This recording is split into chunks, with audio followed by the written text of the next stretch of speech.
Hello and welcome to the second part of the SID Factory tutorial series. In the previous episode, we started from the basics of creating music on a Commodore 64. In this part we are going to go further and talk about some more advanced features. For this reason, we are going to build on the previous episode's content. In addition, I'm going to assume that you are familiar with basic sound synthesis and already have some experience with making music on the Commodore 64. We are still not going to be too scientific and analytic. Still, a base knowledge is required to understand this episode's content. If you would like to have a refresher, I'm going to put a link to the previous video into the description. We start with a bit of math, then talk about combined waveforms and filter types. The commands or effects section is a big chunk of additional editor features. And it's important to have a look on pulse and filter modulations, so we dedicate a chapter to this topic as well. And after we learn about modulation, we are not going to skip talking about Hardsync and ring modulation. Last section is a Q&A with answers to the most asked questions I had after releasing the previous tutorial.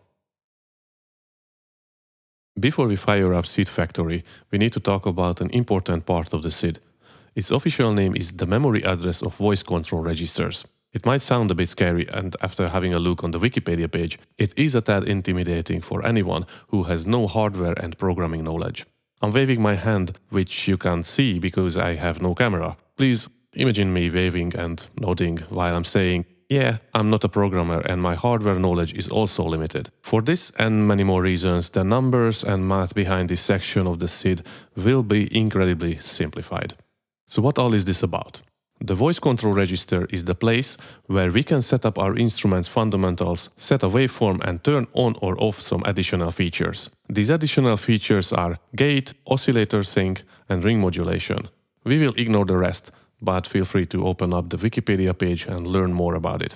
For some fairly complicated bits and bytes reasons, two sets of 1, 2, 4 and 8 will represent the waveforms and their additional features. The first set on the left side is waveform control. Each waveform has a dedicated number. They should look familiar. The second set on the right side is additional feature control. We used the gate on-off in the previous tutorial, and I'm going to talk about the others later. We will use these numbers and their combinations in the wavetable section of SID Factory. The math behind the combinations is basic sum. You add the numbers of the features together to turn them on. If you would like to learn more about the SID registers, please visit the Wikipedia page. If you prefer printed media, the Commodore 64 Programmer's Reference Guide Handbook could be also an option. The four basic waveform shapes are triangle, sawtooth, pulse and noise. We already know it's possible to mix them by simply adding them together. How does it work? Remember, these are the numbers for each waveform: 1 for triangle, 2 for sawtooth, 4 for pulse, 8 for noise. If you simply add the numbers together, you get the combined shape of the waveforms. For example, combination of triangle and pulse is 5. Combination of pulse and sawtooth is 6. Not all combinations end up with an audible result, and some combination might be strange sounding even. Also note there is an audible difference of combining waveforms on various SID revisions. Due to a bug, most combined waveforms are completely silent or barely audible on 6581 chips. This bug was fixed in the 8580 revision, and it's safe to use combined waveforms. So why do we use combined waveforms? Because it's another layer of interesting sound possibilities and sonic variety. Just like synthesizers with a collection of waveforms to choose from, more waveforms open up a whole new world of possibilities. I keep comparing the SID to synthesizers for the reason of the SID actually being not only a sound chip, but a synthesizer as well.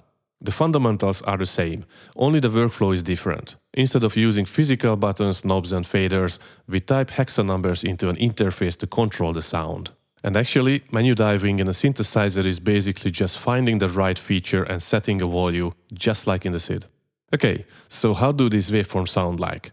Let's see and hear some examples.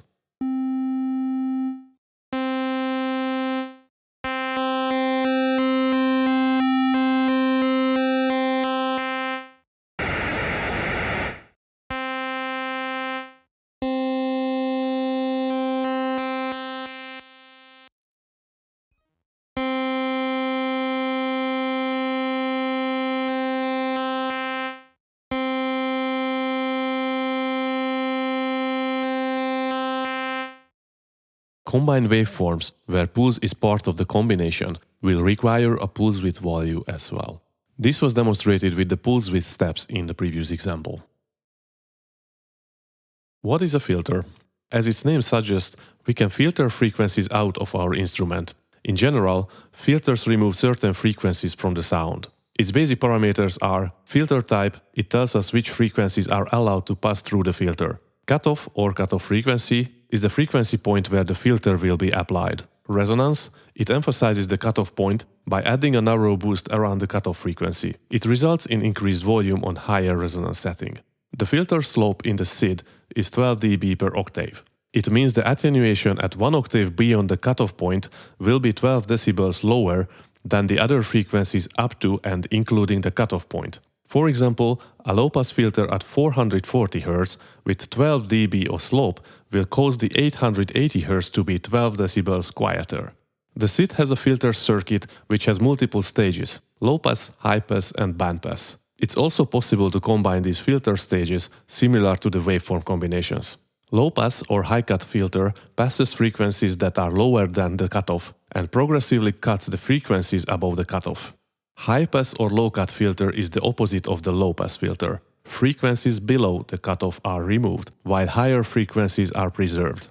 Bandpass filter progressively removes frequencies both below and above the cutoff point, passing only a narrow band of audio.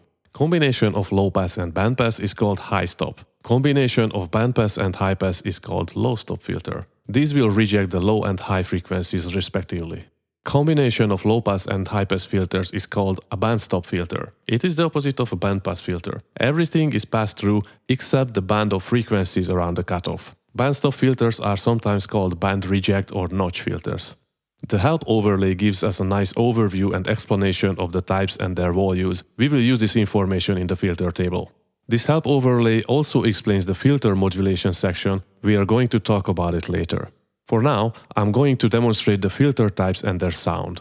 The filter table's first slot is for telling the SID which filter type we want to use. The next 3 slots are for setting the cutoff frequency, then the remaining 2 slots are used for resonance and channel mask. The meaning of these values are 9 sets low-pass filter. The cutoff can be set from 000 to FFF, where 000 is the lowest, FFF is the highest cutoff frequency. We set it to 100, which is something Hertz. It's a cutoff value in the lower frequency range for sure. Resonance can be set from 0 to F. We use the highest value in this example. In the next row, we set a loop point with the usual 7F value. One important thing still needs to be set in the instrument. Turn on the filter program, otherwise this instrument won't be filtered. The meter on the bottom shows the actual cutoff frequency. With a low resonance value, the instrument sounds a bit less aggressive. I set it back to the maximum and try the sound with more cutoff values.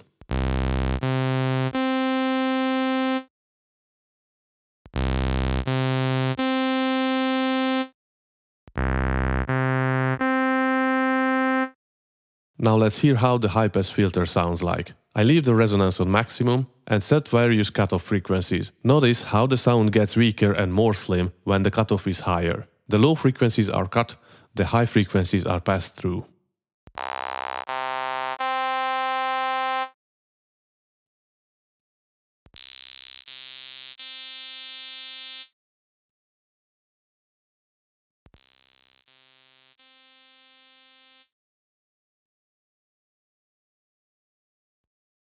Officially it's called commands. Unofficially I often refer to it as effects. They are additional player features.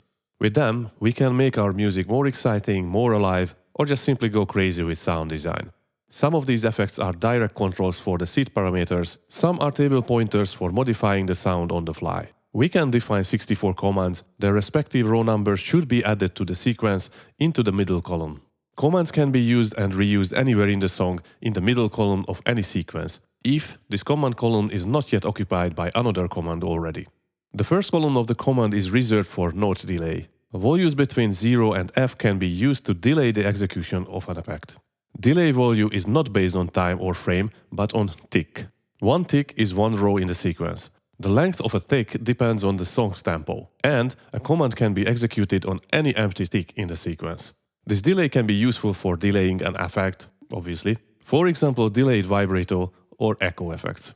Slide, as its name suggests, makes the frequency slide up or down. We keep the first two values on 0. Range from 0000 to 7FFFF is slide up.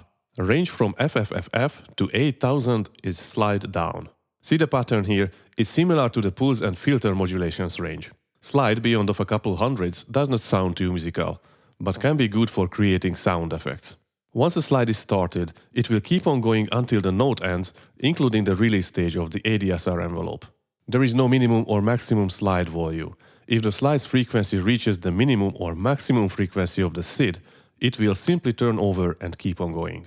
The first effect is a slow slide down. Reason for sliding down is the value is closer to FFFF.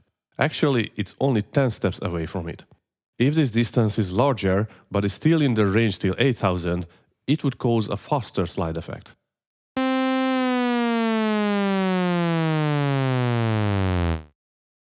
Second effect is a fast slide up. I used 300 here to demonstrate how quickly it turns over when it reaches the highest frequency. Attention, attention, high-pitched tone is incoming. Might be annoying to some, but it's necessary to demonstrate how the slide continues through the whole frequency range.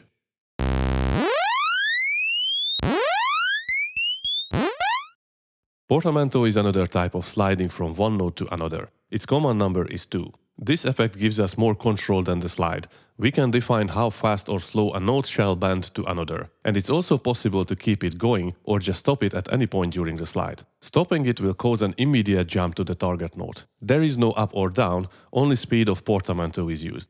The up and down will be defined by the notes in the sequence. Value 10 in row 3 is a fairly slow Portamento. 60 in the 4th row is much faster. Higher values will still work, but after a point it's not going to be an audible bend. It will sound as an immediate note change.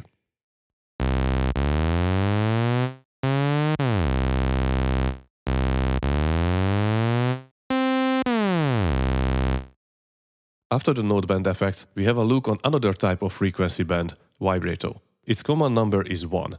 Its parameters are frequency and amplitude. I'll be honest, I've never really got to understand how does this work. A higher frequency and amplitude value doesn't seem to operate in the expected vibrato way. Could be I might misunderstand something here. Anyway, there are still some frequency and amplitude values that work nicely in a musical way. The values in row 7 make a pretty cool vibrato for a lead instrument. On the other hand, row 8 is an extreme example. It might be better suited as a sound effect. Feel free to experiment with vibrato values and find their sweet spot.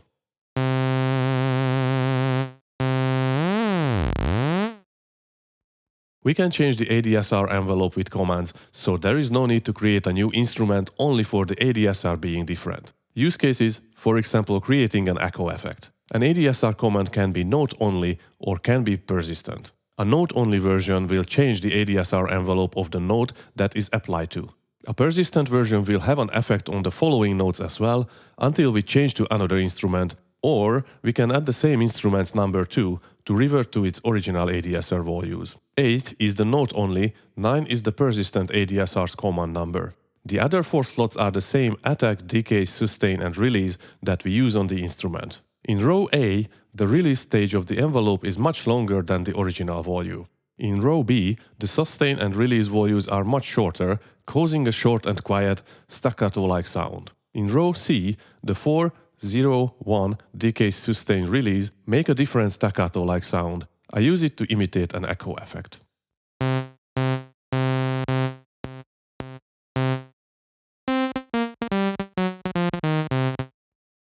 We briefly touched the arpeggio section in the previous episode. Quick recap. The arpeggio is quick alternation between frequencies. We use this method to create chords and chord progressions on audio chips where polyphony is limited and we don't want to waste resources on chords. One way of creating arpeggios is to write a sequence into the wavetable. It's a convenient method, but it can fill up the wavetable. The other way is to create chords in an arpeggio table. It does have pros and cons as well, but on the pro side, it's a bit more flexible than the wavetable method. Arpeggios can be applied to multiple instruments, even at the same time.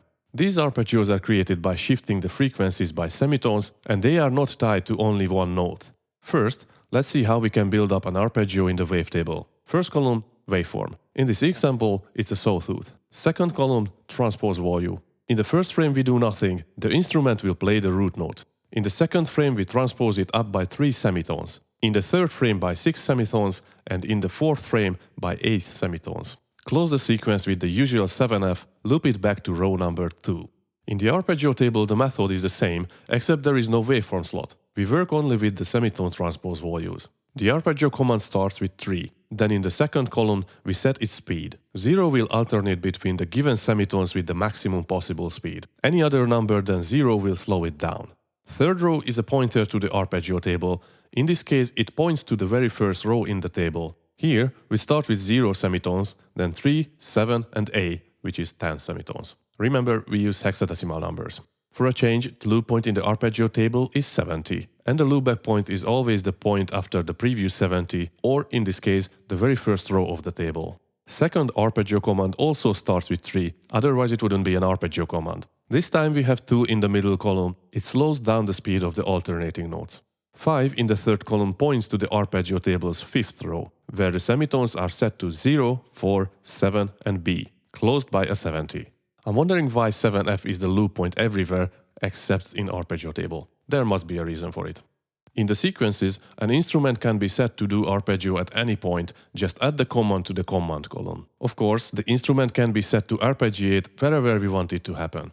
The second C4 note will start with the arpeggio, then D4 will also arpeggiate. This arpeggio command will be active until we switch to another instrument or reset the same instrument number that the arpeggio started on.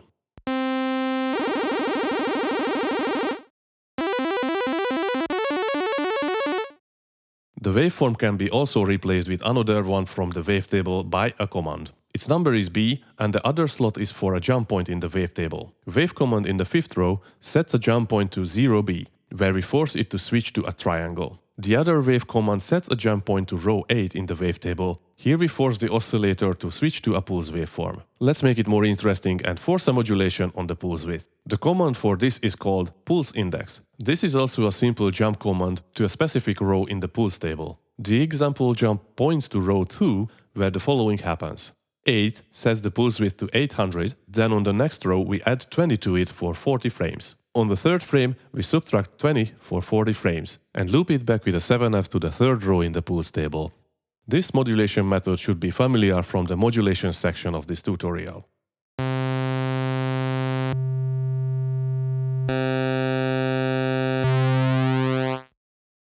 Guess what? We have a command with a jump point for the filter as well. In this example, the instrument I use in the sequence is already using a filter. The filter flags are already set in the instrument, and by default, it uses the filter program from the start of the filter table. We override this filter with the command A. This command also has the usual pointer slot. It points to row 4 in the filter table. There is no filter type value in this row. It goes to modulation right away. Add 40 for 30 frames, then in the next frame subtract 40 for 30 frames. Loop back with 7F and 4 to the fourth row. In the sequence, we start with the original instrument, then force the filter modulation with command 03. And to spice it up, we force the pulse to get modulated with the command 08.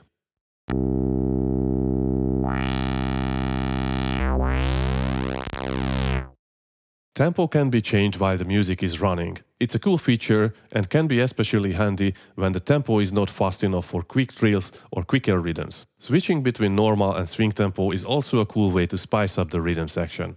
The tempo command is the usual pointer to guess where? To the tempo table. D is the tempo command, and the third column is the pointer. In the example, it points to the second row of the tempo table. Tempo A is the default tempo for this example. This value will be set every time we press F1 to play the music. The tempo command overrides it to an alternating 8/4 tempo, which makes the music swing. Just like in the arpeggio table, we don't have a slot for loop point. Tempo sequences will loop between 7F values. This sequence starts on tempo A, then with the tempo command we change to the alternating 8/4 swing tempo. There is one more command in the sequence, global volume. This sets a direct value into the main volume register, so the whole music, all the 3 oscillators will be affected by it. E is the volume command, and this third column is not the usual pointer, but a direct value for the main volume. It can be set from 0 to F, where 0 is silence and F is maximum volume. For this example, Command C sets volume 2 and Command D sets it back to the maximum F.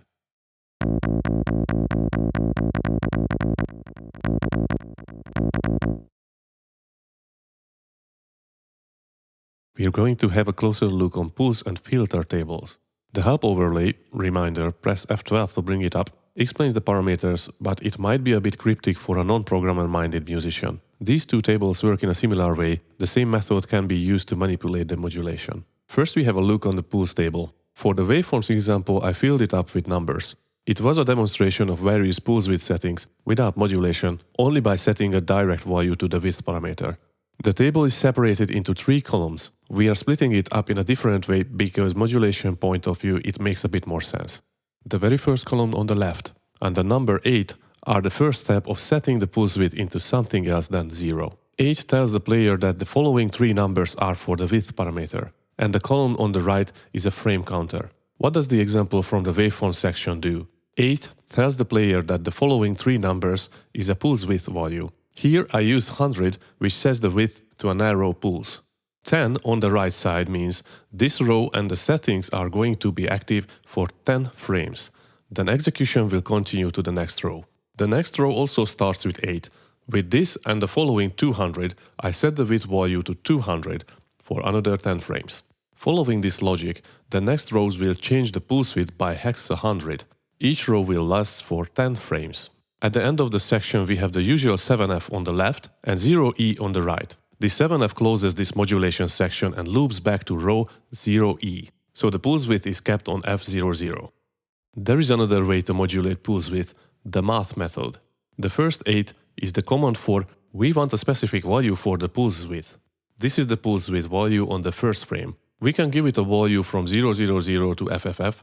800 is exactly the middle point. It means 50% pulse width. The zeros in the third column mean this 8800 value will be set, then execution jumps to the next row in the next frame. You can keep this initial 8800 value for longer if you write any other number than 00 into the third column. For example, the pulse width will be set to 50% in the first frame, then in the next 10 frames as well. Then the execution jumps to the next row. Now this here doesn't start with an 8, so its meaning is add 20 to the initial 800 value of the pulse width, do it for 20 frames.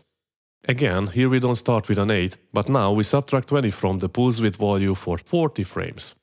And now we add 20 to the width for 40 frames. Jump to position 02. This is our loop point. Repeat the add and subtract values over and over. This is basically a triangle LFO modulating the pulse width value. You can follow the modulation on the bottom, the meter shows it in real time. 880000 initialize the pulse width at 50%. 80 is a fairly high number here. In every frame for 40 frames, 80 will be added to 800, so it will reach FFF fairly quickly. 200, so an even higher number will be added to 800 for 50 frames. It will reach FFF before the 50 frame runs out and it will loop back from 000. By default, the pulse program restarts every time we play another note with the instrument. Playing another note will restart the modulation. It's like a modulation retrigger feature on a synthesizer. You can turn it on or off. There are multiple ways of dealing with it in SID Factory. A simple workaround is to just simply not retrigger the note, but create a legato-style playback. Use Shift plus Enter to add the legato command next to a note, so it's not going to retrigger the pulse or filter programs. Another workaround is to use Shift plus Space to retrigger the same note, but skip retriggering the pulse and filter programs.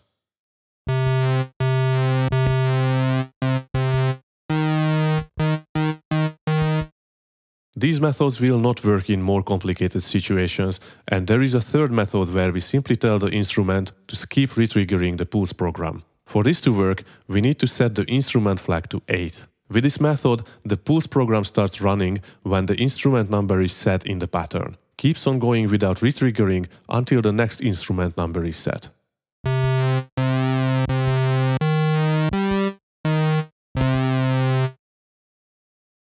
Filter modulation works in a similar way to pulse modulation. The first column in the filter table is reserved for filter type and loop point related values. If we set a filter type, then the next 3 columns is used for cutoff. We can skip setting a filter type in the first column, then the next 3 will serve as add or subtract values for cutoff modulation. The last 2 columns also have a double meaning in the filter table. If we set a filter type in the first column, then the last 2 will operate as resonance and channel mask. If we don't set a filter type, just modulate the cutoff, these last 2 digits become a frame counter. The flags for the first instrument are set to use almost every available feature. 1. Reset oscillator. 2. Filter the voice. 4. Use a filter program. 8. Enable hard restart. We simply add these numbers together in hexadecimal format. 1 plus 2 plus 4 plus 8 equals F. For this example, the 2 filter flags are the most important features. Without these flags, this instrument wouldn't be filtered. For this first instrument, we set low-pass filter with value 9. The cutoff is set to A00, then resonance is on the maximum F. Channel mask is set to 1, so this filter should be active on channel 1 in theory. In reality, this instrument will use the filter no matter which track we use it on. In the next row, we use low-pass filter again and set the cutoff to 800. Resonance and channel mask are the same as in the first row. Similarly, in the next 2 rows, we set a direct cutoff value to the filter with maximum resonance. Execution is pretty fast, so this sound gets from high to low cutoff quickly, just like you would modulate the cutoff on a synthesizer with a fast envelope. Second instrument comes with low-pass filter as well. Cutoff is on a low frequency and resonance is on the minimum value. Then it gets modulated by adding 20 for 20 frames, then subtracting 20 for 20 frames. Remember from the pulse modulation example, subtracting values require us to start from FFF. Also keep in mind that between 800 and FFF, the higher the number, the smaller the subtract value is. Third instrument's filter setup starts with B. We combine low-pass and bandpass filters to give this a bit more rough and hard tone. Maximum resonance also helps with emphasizing the cutoff frequency. This sound will start from a higher C00 value. In the next row we subtract 50 for 20 frames. The math behind it is FFF minus 50 equals FB0. Then in the next row we add 50 for 20 frames. Last but not least, 7F with the 0A in the third row creates a loop point for row 0A, and this cycle repeats. Filter and pulse modulations on one instrument can be combined, and these modulations can run independently from each other. Fourth instrument uses a pulse waveform set in the wavetables 0 to row. A pulse will need a width parameter, so why don't we modulate it as well? 8 tells the player that we want to set a pulse width value, 200 sets it to a fairly narrow state. We don't want to wait for the modulation to kick in, so there is nothing in the third column which would delay the execution of the next row. We add 10 to the initial 200 for A0 frames. Then we subtract FF0, which is the same 10 value but from the subtract side, for A0 frames. This results in a slow, long-going triangle LFO on this instrument. And to conclude it with the filter, we reuse the filter program from the previous instrument.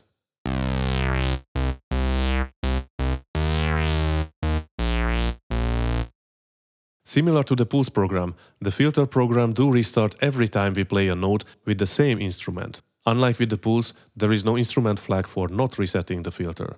The same workarounds do work, however. Don't type the note again and re-trigger the filter program, but use Shift plus space in the pattern to keep the filter program running. The other workaround, creating a legato-style playback, also works. Use Shift plus Enter to add the legato command next to a note, so it's not going to re-trigger the filter program. In some cases this might not be enough, but until the filter reset flag is added to the player, we have to live with these workarounds. It might not be 100% obvious how add and subtract work. The values between 000 to 7FF will count as add this number to the current pulse width value. And the values between 800 and FFF is the opposite, subtract this number from the current width value. However, this also has a mind trick: the higher the value, the smaller the deduction is. So basically, add 001 is subtract FFF, add 10 is subtract FF0. Basically, the number you would use as add value, you subtract it from FFF. The frame counter is not based on the tempo of the music, it depends on the speed of the computer. 1 frame is 1 screen refresh. There is 50 screen refresh in every second on a 50 Hz PAL machine. It's 60 Hz and 60 refresh per second on NTSC. If you want to sync a pulse program to your song's tempo, it's possible, but you have to do the math manually. If 1 frame is value 1 and the computer runs on PAL 50 Hz, then value 50 is 50 frames. So 50 in the third column will keep the execution of the pulse width modulation value in the same row for 1 second. What is oscillator sync? Or on the C64 it's actually called Hardsync. If you're ever playing with a synthesizer and see a button or setting labeled sync, that's probably what it's doing, making one oscillator line up with another to produce a new sound. For oscillators to be synchronized, you're going to need 2 oscillators. Let's call them leader and follower. The leader oscillator forces the follower to reset its cycle every time the leader completes a cycle. As a result, no matter what the pitch of the follower oscillator is, you will always hear the pitch of the leader oscillator, but with a twist. The follower oscillator cycle cuts short before or after it completes its own cycle. This way, irregular wave shapes are created, resulting in a more complex timbre. Larger pitch difference between the oscillators can cause more interesting or even barely audible tone differences.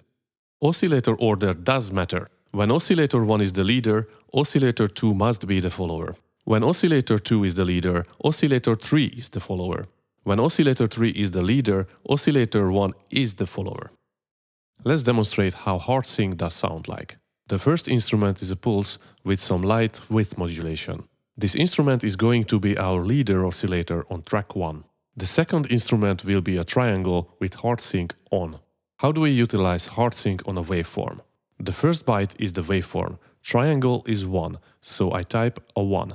Then the second byte controls a couple of other things like gate on, Hardsync and ring modulation. The Hardsync is on when the second byte's value is 2. In this example, I'm going to use 3 here because it's the combination of the gate on and oscillator sync, and it's easier to demonstrate the effect with a long, indefinitely playing note. Third and fourth instruments are similar to this instrument, but they are using sawtooth and pulse waveform with Hardsync. What you are going to hear after I press play is the following. First sequence is the Hardsync enabled triangle on the second track. This sounds like the usual triangle waveform alone. Second sequence is the pulse instrument alone on track 1. Notice it's a pure waveform with a bit of width modulation. To bring out the Hardsync effect, the next section will play the pulse on the first track, together with the Hardsync triangle on the second.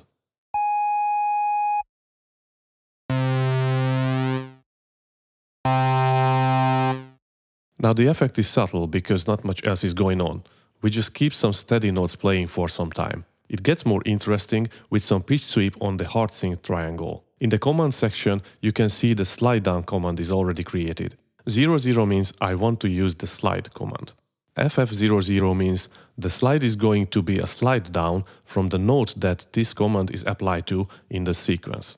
It is going to slide down until the lowest frequency, then will come back from the highest frequency and continue sliding the note indefinitely, or until we stop the instrument. This command will be added into the second column of the sequence.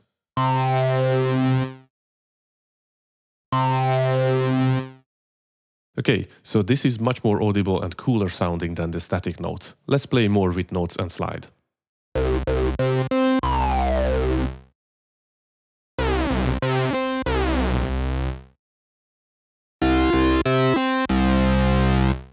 So oscillator 1 does its thing, plays notes using a set waveform. Oscillator 2 tries to do its own thing, but is forced to reset and restart whatever it's doing based on oscillator 1's waveform cycles. The result is a harmonically rich, complex sound, especially when you adjust the pitch of the follower oscillator. Side note, not every combination of waveforms do work with Hardsync. In some cases there is no audible result. Ring modulation is a signal processing technique that works by multiplying 2 signals together. It has some similarities to FM, aka frequency modulation synthesis. It uses 2 interacting oscillators to create a unique sound. The output signal contains both the sum and difference frequencies of the 2 oscillators. It can create a wide range of harmonics and overtones. This can be used to create everything from metallic bell-like sounds to harsh, distorted effects. Essentially, it's an audio mixer that combines two signals and outputs their sum and difference while subtracting the original frequencies. The first oscillator is the carrier, the second oscillator is the modulator. We use the carrier to affect the modulator signal. The result is a new, harmonically rich sound. What does it sound like? Often metallic, robotic, bell-like, or alien. It can be harsh or subtle, depending on how far apart the two oscillator frequencies are. It does not work with every combination of waveforms though. Use a triangle as the modulator to really hear how the ring modulation sounds. As with Hardsync, oscillator order does matter for ring modulation as well. When oscillator 1 is the carrier, oscillator 2 is the modulator. When oscillator 2 is the carrier, oscillator 3 is the modulator. When oscillator 3 is the carrier, oscillator 1 is the modulator. Okay, now let's bring up SID Factory to demonstrate how does ring modulation sound like. The first instrument is a pulse with some light width modulation. This instrument is going to be our carrier oscillator on track 1. The second instrument will be a triangle with ring modulation on. As you may have noticed, this ring modulation example is very similar to the Hardsync example from the previous section. We basically use the same waveforms and their values, but instead of 3, we use a 5 here. 5 is the sum of the gate-ons 1 and ring modulation's 4 value. The reason for this, again, simply because it's easier to demonstrate the effect with a long, indefinitely playing note. For this demonstration, I'm going to use two commands. First one is the same slide effect from the previous example. The second command is for creating an arpeggio effect. 3 is the value of the arpeggio command. The middle 0 is the arpeggio table pointer. The other 0 is the speed of the arpeggio. It's basically full speed, as quick as changing the notes per frame can be. In the arpeggio table, the numbers mean bass note 3 semitones up, 7 semitones up, hexa A, decimal 10 semitones up. 70 sets a loop point. What you are going to hear after I press play is the following. First sequence is the ring mode enabled triangle on the second track. When played alone, this sounds like the usual triangle waveform. Second sequence is the pulse instrument alone on track 1. It's the same pulse from the Hardsync audio example.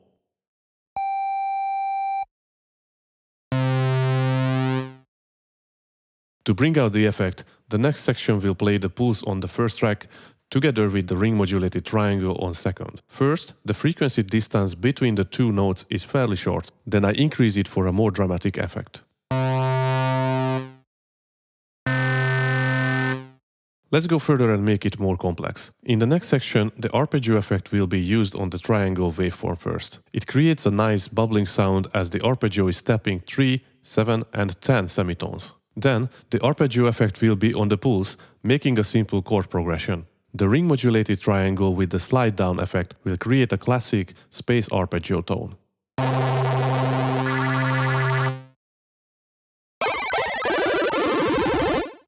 As you can see and hear, this effect can be dramatic. It can be subtle, but we don't usually use it for subtle results. Feel free to experiment with changing the waveforms and use different commands as well. It may end up with non-audible and with good sounding happy accidents as well.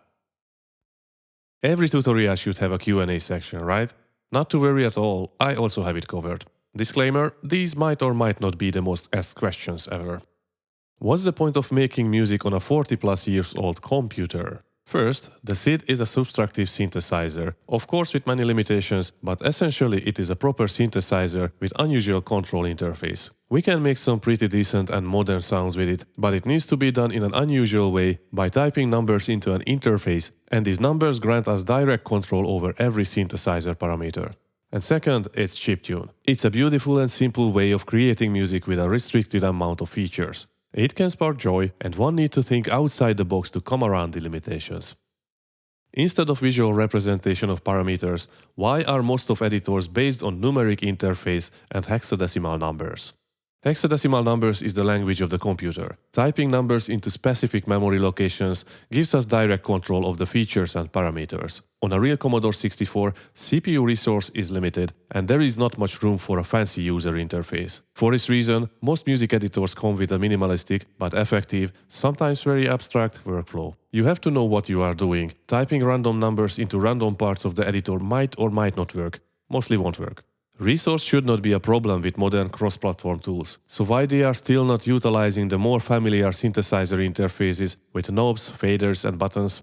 I heard numerous reasons throughout the years. The most told reason is numbers give more direct and precise controls over the SID. One more possible reason could be that whoever makes music on an obsolete 40 plus years old computer does have some kind of programming knowledge and understands what's going on under the hood. Musicians without programming knowledge can find it hard to understand, not to mention that the modern tools like VSTs almost always have nice user interfaces with signal flow indication and more. Which music editor is the best?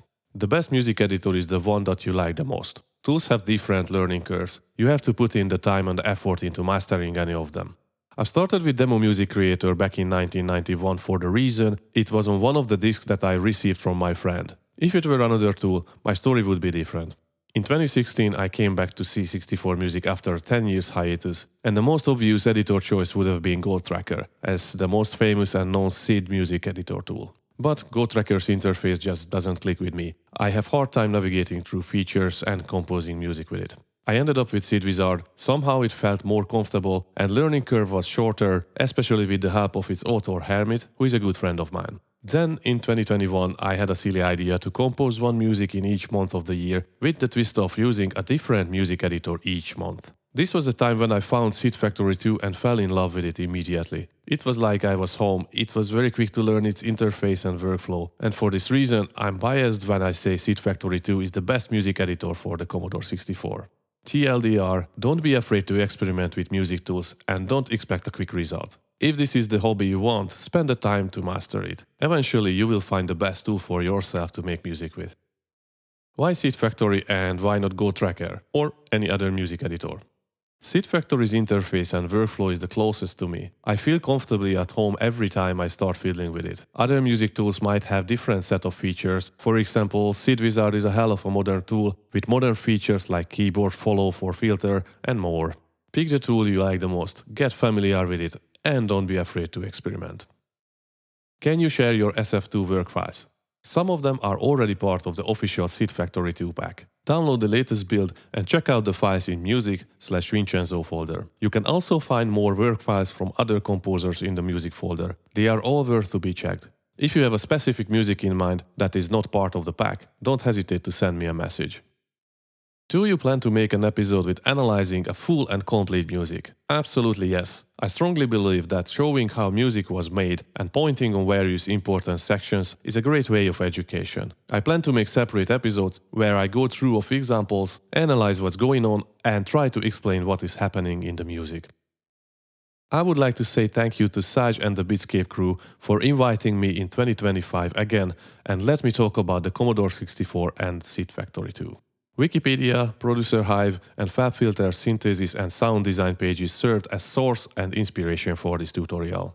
Without laxity, GCH, and youth, SID Factory 2 wouldn't exist. Big thank you to them and to all collaborators on the project. For an unofficial test version, I would like to mention the Syndrome and say thank you for letting me experiment with the additional features, Matthias. I hope these add-ons will end up in the official release as well.